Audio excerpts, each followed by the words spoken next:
So you want to cook a brisket. Well, that's what we're going to do today. Brisket, it can be one of the most difficult things you've ever cooked. It can also be one of the most rewarding things you've ever cooked. Brisket done right is absolutely delicious. Today we're going to show you how we source the brisket, the kind of pit we're cooking the brisket on, give you some tips and techniques on how we cook a good eating brisket at home. And you know it's gonna be good, Mark. It's gonna have to be good. Let's get to cooking, y'all. So we're cooking this brisket that we're doing today on one of our stick burner pits. I've got my Outlaw fired up back there, smelling good in this smokehouse. It doesn't matter if you don't have a stick burner. We're gonna be going over the basics today, and they're gonna apply to any pit. So you can take that and apply it to your grill at home. First thing to me when we're talking cooking brisket is it's gonna take time. Brisket's not something you can hurry up. No. So we got an early start this morning. Real early, because somebody had to drive a couple hours to get here.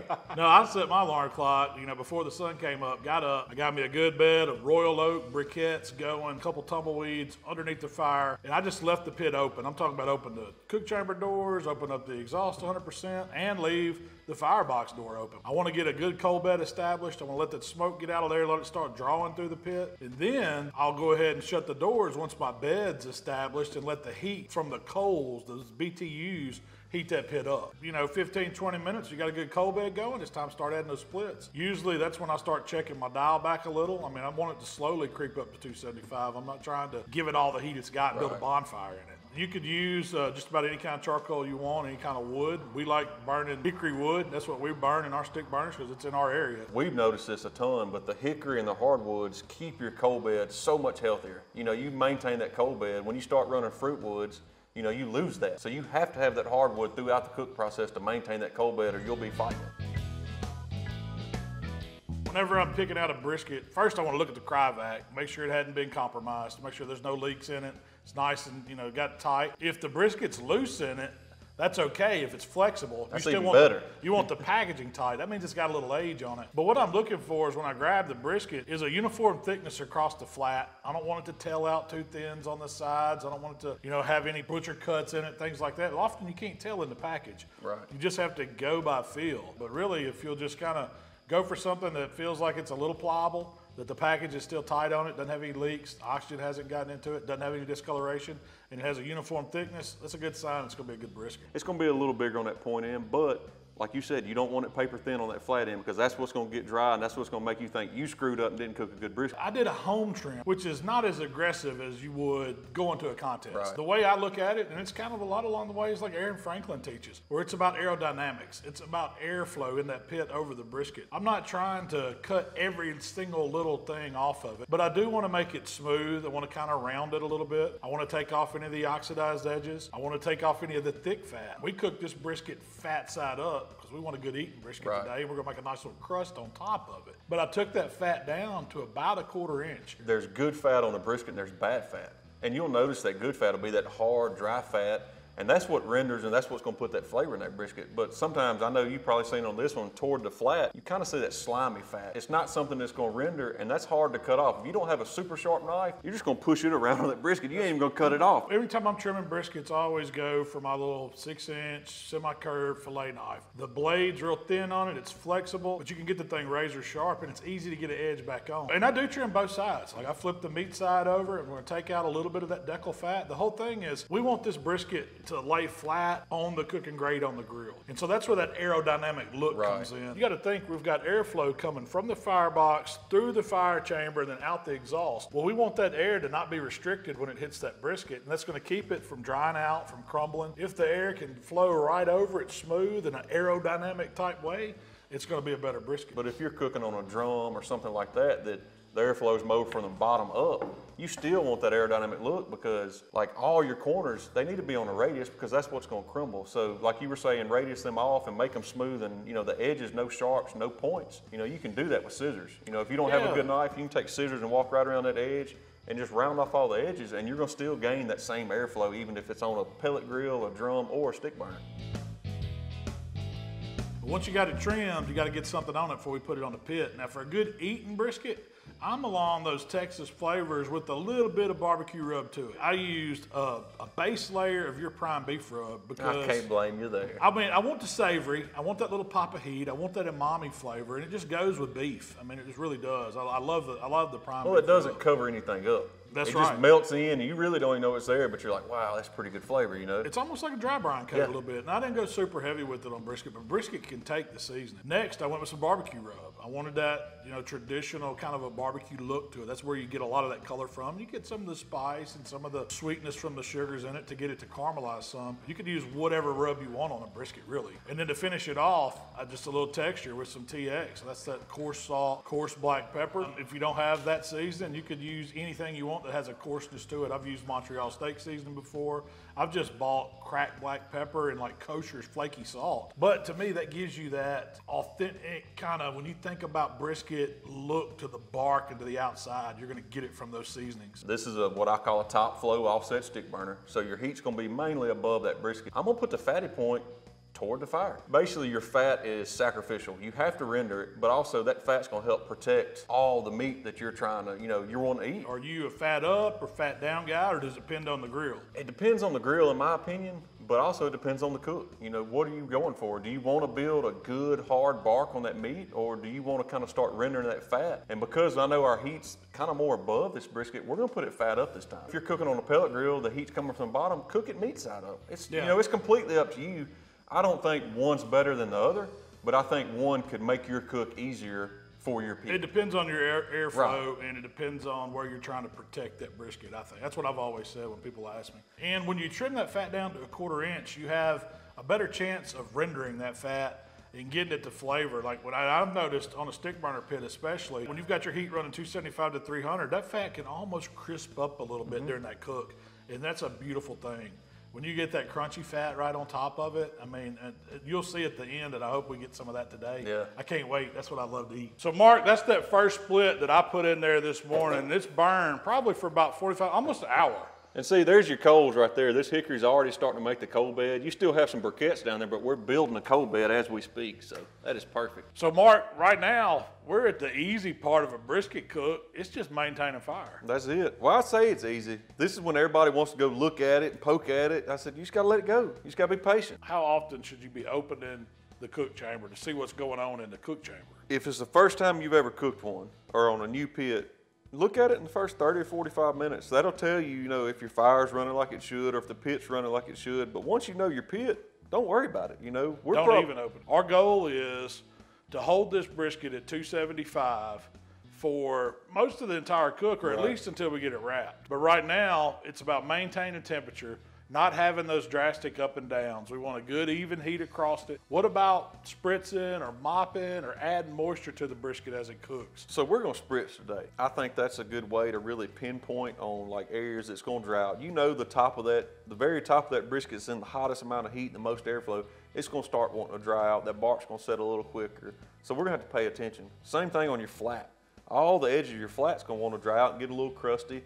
And we'll spritz, and we may even shield that with a little aluminum foil later on. So what about running a water pan in there? I know some people, like in a stick burner pit, they'll add a little moisture to the cook chamber just to kind of mellow that hot air out a little bit. You get a little bit of that evaporative cooling off that water pan. It mixes and puts a little bit of moisture in that pit.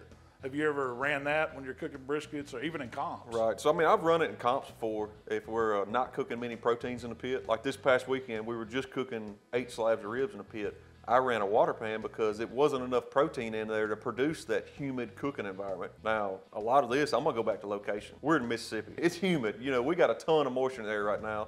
So a water pan isn't as critical. But it is going to do 2 things. It's going to help you maintain a lower temp. If your fire's wanting to get away, or you're running a little bit hot, that water pan is going to cool that cook chamber down. Plus, it's going to add a little bit of steam, a little bit of moisture to the cook chamber. It's not a make or break. Like I say, we're not running one today, but I know what this pit's going to do, and I know what this brisket's going to do, and I know we can spritz and we can produce the same product as if we were running a water pan. It's just an option. It's an option. If you're cooking, if you have a smaller pit and you're cooking 1 or 2 briskets, and that brisket's taking up most of that cook chamber, I wouldn't run a water pan because you're never going to get that bark to set. You got to have a little bit of dry heat, but you still want just a smidge of humidity in that cook chamber. Speaking of going cooking last weekend, Mark, you get that first place brisket up in the mountains, didn't you? We did. I'm pretty proud of my briskets. That's something that I think, that's my favorite protein to cook because it's something that's it's a lot to learn. And, there's so many different ways to do it, and there's so many different ways to get to that perfect brisket. We can cook the same brisket side by side, and I cook a little bit hotter and you cook a little bit lower, and we'll finish at different temps. You might take it to 202, I'll take it to 210, but we have the same texture. What's that difference, the biggest differences that you think in cooking a comp brisket versus cooking a brisket like we are today, where we know we're going to eat it and we're just wanting to cook a good home brisket? So a comp brisket is very, very rich. And it's one of them deals, you know that judge is only taking 1 bite, 2 bites. You know, if you do your job, they're going to go back for that second bite. But brisket like we're cooking today, you can sit down and enjoy. You know, it's still going to be rich because it's brisket, it's got a lot of fat in it, but you can sit down and enjoy it. A comp brisket, you eat more than 1 slice of it, you're done. You know, you're going to be miserable because we put so much into it. We're injecting, you know, we're seasoning this brisket 12 hours in advance because I want it to basically marinate in the rub. And then we're turning around, we're coming back with glazes, you know, we're coming back with au jus, and we're trying to pack as much flavor in that brisket as we can in 1 little bite. I usually don't inject. Why do you not inject something at home, or what's the takeaway? I mean, that's up to you. Now, if I'm cooking a leaner brisket, you know, if I buy a brisket and I get home and I start trimming and I realize, man, this brisket's lean, I might mix up a little beef broth or just a little something. But when you're cooking a protein, you're trying to cook the moisture out. That's what gets it tender. That's the cooking process. You're cooking water out. So adding a bunch of injections to a brisket at home is all it's really going to do. It's going to slow you down. The more injection you put in it, the longer it's going to take that brisket to cook because you're having to cook that back out. I think people don't think about that. Like when you do inject something, you add that moisture like you're talking about, it increases cook time every single time. I mean, if you just say you have a 10-pound brisket and you put 1 cup of beef broth, you're putting 1 hour to 2 hours on that brisket. So do you think you're better off just dry seasoning and maybe letting it sit and dry brine a little bit, hoping some of those flavors get down in the meat? Because you're not going to, unless you've got a really long time, and I've done it before in comps, we'll season and inject our brisket overnight and let them sit in a cooler till we cook them the next morning, just because we want that time, we want the flavor to get all the way through the meat, and we're really changing it. But at home, my thinking is I want beef. So I'm not trying to cover anything up with that beef taste. I'm not trying to add anything down in the meat. I'm going to get the smoke as a flavor. I'm going to get my seasonings as a flavor. I'm not going to glaze it. I just want that Texas-style brisket flavor that I know I love. What's your thoughts on tallow before we roll into that? You know, I think it just got to be a fad. I don't think you're gaining anything by putting tallow all over that brisket when you wrap it. What I've noticed that it's done to me is give it a greasy feel. And I do not want greasy feel. And I think that's easily mistaken as a moist brisket. Yeah. It's because it's greasy. Because the tallow's on the outside. Yeah, it looks good when you cut it. That tallow runs down that slice, but it does not change the intermuscular moisture or the intermuscular fat. You got what you got. It's whatever the cow is. Yeah, you're cooking that out of it. That's the goal, cook that out of it, not to have it all on the outside of it either. I do like some tallow on stuff. It is great rendered down. That's a rich, good flavor, but I don't think you're gaining I don't think you're gaining that much from it. It just became a fad. It just looks like a big, you take it out of the butcher paper and it's grease everywhere. Oh, this is a juicy brisket. Yeah. You had to add nothing to it. That's all brisket show. Yeah. That's all show. So, Mark, we're 2 hours into our cook. You brought up the idea, let's just, normally I would just grab some water or whatever, but you wanted to add some Worcestershire to it. That's one of the big selling points when you see a brisket. You like that dark-looking bark, and I think it's going to add a little color. And who don't like Worcestershire? That's got to be a good flavor on it, Yeah. I've never done it, but it's got to be good. The point there is you could use pretty much anything you want to baste. I want to stay away from sweet stuff. Yeah. Like you don't want to add a lot of sugar because the sugar can burn. You could mix up like a vinaigrette, like a mop, what I consider a barbecue mop. You could use straight water. I've used pickle juice. There's all kinds of things that you could spritz with a little bit. We're holding our temp steady at 275, and then we're going to cook it this way until it gets to 165, 170 internal. We're looking, 5-6 hours maybe. We're not really worried about the time. It's color, knowing how this bark's developing on the brisket, and trying to keep the moisture from drying out the edges. That's the big part and takeaway. And the 165, 170 is a good rule of thumb, but, pits are different. You may have the bark you want. It may be good just like you want it at 140. Wrap it then. Wrap it to your bark until you get the color you want. We're wanting to get a good bark. People jump the gun and wrap because they got the color they want, but you're going to lose some of that in the wrap. Even wrapping in butcher paper, that bark's gonna soften up and you're gonna lose a little bit of it. So it doesn't hurt to overshoot that color just a little bit, and then once you wrap it, it'll bring it on back to exactly how you want it. So today, I think we are gonna wrap when we get our color right with butcher paper. I mean, I like using butcher paper for brisket. It's that Texas style to me.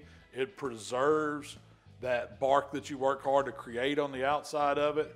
Doesn't allow the brisket to steam as much inside the wrap. Like when you wrap it up in foil works great. It's gonna hold everything in. It's gonna make a juicy brisket. You're gonna have a ton of au jus cookout that you can use later, and we do it in comps all the time. But at home, I like the fact that the paper is permeable a little bit. It's gonna soak up some of the juice. It's gonna allow some of that smoke still to get in through it. It's not completely sealed off like foil would be. And I think you just get like a better looking Texas traditional kind of bark with the butcher paper. So Mark, we're about 3 hours in now. We've just been maintaining that fire at 275, adding the split about every hour. We spritzed it a couple times. We did notice that we had that moisture accumulating on top of it. And this is what tipping a brisket is what we call it. As that moisture pulls up on top of your flat, you don't want to just have a bunch of it sitting there, because it's going to make the appearance look off. It's going to keep the bark and everything from penetrating by having that much liquid on it. So you got to tip your brisket. You just want to get that moisture off like he was saying. Touch the rub up if you need to. Actually looking at this brisket and kind of how it's cooking, we may rotate that brisket, spin it, and put that flat toward the firebox some, because what's happened is our point and everything swole up so tall, it's almost shielding that flat too much now. So we're going to adjust during our cook. We're going to turn the brisket. We're going to build that bark on that flat a little better. And I would say probably about another 3 hours we'll start looking at wrapping it. But we want to build a good bark. So we're running 2 sheets. So you do want at least about half to 3/8 amount of that sheet's overlapping. So when you wrap it up, it doesn't want to separate. Yeah, it stays That's tight. what Malcolm's concerned with. Yep. So you can tell we got barked up. We got most of that juice right there. It's still wanting to leak out some fat, but that's fine because that right there is a seam where your point and flat set. So that's what it is. We're rendering all that fat and it's running down the brisket. We're just going to moisten the paper up just a little bit. And I'm going to hit the top too just with a little bit, real lightly. I like to push the brisket down enough to where you have enough right here to tuck in. So that way you roll it up underneath it just like that and then pull it back to you. And spraying that paper makes it a little bit more pliable. Pull it back to you. Wrap it tight. So we're back lean side up, fat side back up. This is how you keep up with that internal temperature. Normally I like to go just somewhere about mid-flat, which this area up here is the flat. You can tell we kind of got the hump where the point is. I'm just going to come in from the side, try to keep it about right. Make sure you get good mass. I'm betting it's around 170 degrees. What do you think, Mark? Yeah, we ought to be 170, 175 maybe. 172 on the money, y'all. And we didn't probe that. We didn't probe nothing. That's just how I know from looking at it what it's going to be. We're putting it right back on the pit, fat side or point side towards the fire, and all we got to do is close it up and let it roll. We're going to take this brisket probably at about 202 at least. That's what I want, but we're going to kind of watch it. As those degrees start ticking off, when they start slowing down, that's when the brisket's done. If it rockets up to 202, we may let it go and see that it's turning. That's the important part. The dreaded stall. The stall. What is the stall? The stall is when you're really rendering fat. This is the key point of the cook, in my opinion, to where you're cooking moisture out. It's starting to get tender, but the stall is when everything starts breaking down. But we're right at 170 when we wrapped. The cooking process slowed down, and we actually went back. You said when we wrapped it, you're going to fall back a few degrees, and we dropped to like 164. But we're an hour and a half in the wrap, and it's already back above 170. We're probably about 175 now, if I had to guess. You said something earlier about this is when everybody starts getting nervous. Yeah. Because they got guests coming over in 2 hours. They're wanting to serve this brisket. But you can't give yourself a time like that on brisket. There's got to be plenty of time worked in for the cook, for the rest, and then to serve it. So. Right. Brisket cooking, it's a labor of love. Well, I think a lot of times, like you say, they get impatient right now. They get close and they're like, oh, that's good enough. And guess what? You're going to have leather. Yeah, that's right. You have to get it to break down. I think you got to break it down all the way, which means render the fat, get the temp up, get it to where it's tender. And then you got to stop it and let it cool off on its own. That's that rest period. Whether it's in a dry cooler, whether it's sitting on the counter, whether it's wrapped up in a bed sheet in a Cambro, whatever you want to do to it, you got to allow some of that rest for it to be the perfect brisket. We kind of talked on different cook temps. We're cooking 275 to 300, but you also got to think the longer that brisket is in the stall, the more tender it's going to be at a lower temp. So if you're at a little bit lower temp in your pit, it's in that stall a lot longer, so it might be tender at 200. But if you're cooking a little bit hotter and it goes through that stall a lot quicker, it ain't gonna get tender to 205, 207, you know. So this is something to take account of is, you know, what's your pit temp? Have you been flaring up? Has it been getting away from you, you know, running hotter through the stall? You're not gonna be in that stall as long, so you probably need to push that brisket a little bit further. Yeah, and I mean, our time frame's about an hour per pound at 275. But if you're cooking overnight, like 225, doing one of them overnight pellet briskets or something like that, man, you're way longer than that. Right. Some of those take me almost 20 hours to cook. I mean, the big thing to me is that when you're trying to figure out how much time you need to cook one of these whole briskets, give yourself way more than you need. Right. Because that brisket can hold. It has holding power. I mean, we've said it earlier that you can put it in a dry cooler and it can stay in there for up to 8 hours. And we put probes in them and watch them and it still stay above 140 internal, right, just hanging out. And it makes a better product when you do that, actually. I mean, I think it's best. A lot of times if I knew I was gonna have a 5 o'clock dinner, I might cook that brisket almost 24 hours ahead of time, and I'm holding it the last 6 hours. Just like that. You get that 202, something magical happens. I'm using the probe that we stuck in it, and I'm just using it to move around and see what it feels like. And it does still have a little bit of resistance in that flat. Point feels good. We're gonna let it go to probably 205 before we pull it up. Go just a few more degrees just to render a little bit more fat, but it's dang close. No two briskets are gonna cook alike. Right. We know it should be done somewhere around there, but that doesn't necessarily mean it's the telltale sign it's done. What are you looking for when you're feeling on it with the probe? Everybody says like room temperature butter. Room temperature butter is not to my opinion, not a good example, but probably like not quite room temperature butter. Yeah, you know, soft butter. You want a little bit of resistance because yeah, you got to think it's going to carry over in the rest, and yep, you're going to go a little bit further. So that's when watching that dial really becomes critical to me. I mentioned it earlier. Like we watch when it gets 202, we want to see how long, see that rate of time it takes to kick it to 203. And when we start seeing that gap grow, it's not going as fast. That means it's done about as far as it's going to go, and so that's kind of your indicator. So you're hitting the second stall is what I would call it. This kind of is. It's like a final stall. Right. Like right now, we've already hit the 204. It's doing this at about 10-minute rate. Mm-hmm. Once we get to 205, we're kind of watching it now. If it takes us 15, 20 minutes to get to 205, that's when we're going to call this brisket. That's when it's going to come off. So, Mark, we're sitting at 205. We hit that mark. I think that's as far as we want this brisket to go today. All we're doing is setting it right down, one of these large aluminum steam pans, and we're just gonna let it hang out. You can leave your probe in it and watch it while it's sitting here. But we're just gonna set it right here on the counter and give it about an hour, because that's about all I can stand today. It's long enough. Perfect world, you probably let that brisket rest 2-3 hours, something like that. But today, since we're just cooking one to eat anyway, I'm ready to get into it. I'm ready to try it. So first, are you just gonna cut it, like separate the flat point kind of right down? For us, that's exactly what I'm doing. I'm gonna cut it right down the middle and separate it. We'll have slices on the flat this way, and then we'll turn it and slice the point that way. Just so we get that across the Right. grain off this. To me, that's the best slice because you get a little bit of lean and a little bit of fatty. That's my favorite area. That's right there it. anyway. I'm a half and half guy. But you do have options. So if you wanted to, you could take your knife and you can see right here where the point and flat separate. And you could separate that completely out. Do burn ends, do whatever you want to with it. That's your choice. Yeah. But for today's purposes, today, we're eating a we're brisket. slicing and eating. So we're just gonna go right in here. So can I have my favorite half and then you get the front half? Let's open it up and show folks what it looks like. But look how juicy that is. We got that smoke ring going. It's beautiful, perfectly rendered. And that smoke ring, that hickory wood on that outlaw pit has put it on here. I see my piece. Now see, once you get down to the end of this flat, the edges are gonna wanna crumble, but that's not a big deal. Honestly, that's real burn ends. So if you wanted to make old school legit burn ends, that's where you would cube that off, dunk it in a little sauce, make a heck of a bite. Let's cut some of that fatty end. This is the good piece. The eating end is like I like to call it. This is where I want to be. That, folks, is what you want a brisket to do. When it'll fold over its own weight like that, you can make them ends clap. That's a clapper all day long. But that's what you want. And watch this. It's still, look at all that juice in it. We got that edge of fat and it comes right apart. That is tender brisket. You want just a touch of tug and then let it go. And I broke my rule and started with the flat. But it's pretty solid. Mark, cheers on that, brother. That's good eating. That is how you cook fine brisket. And so you leave a little bit of that fat, so that just adds to it. Oh my God. The fat in the flat is where it's at. It's got richness, but it's not so rich it's gonna make you feel miserable.